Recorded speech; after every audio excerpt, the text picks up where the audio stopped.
In part 2, we looked at what the buff modifier type is in full. In this episode, we'll begin to cover the spell modifier type. We'll go over just what damage armor related spells stack, just how few there are, and how hard they are to stack, and whether they're even worth stacking at all.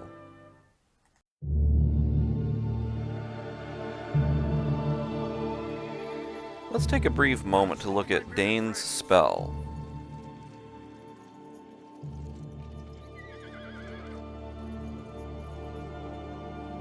Notice where it states modifier type spell and active debuff.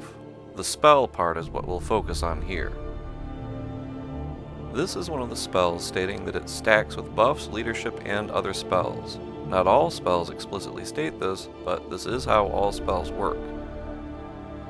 So this ability of King Dane's will stack with any hero's leadership and one buff, like Rallying Call, War Chant, Elven Wood, Tainted Land, or Frozen Land. It's important to notice these descriptions when strategizing in the game, otherwise you can waste good combos. Now, let's see Rallying Call stack with Boromir's leadership first, then Dane's spell.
"11 enemy units, down from the 24 to 27 units with just the one active leadership or buff from parts 1 and 2 of this series.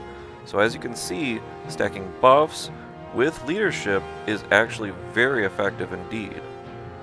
Now let's see Dane's spell with Rallying Call.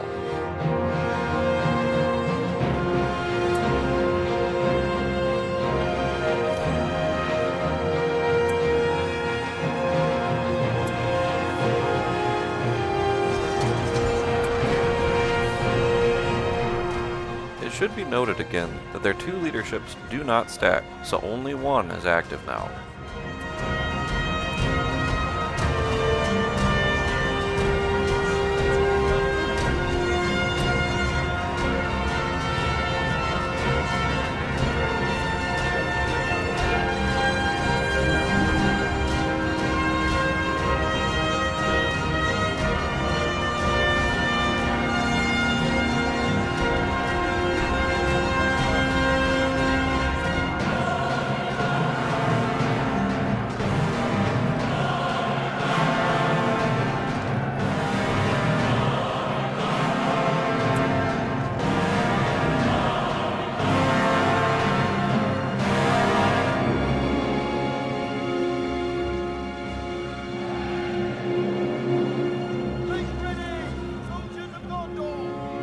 Victory at last.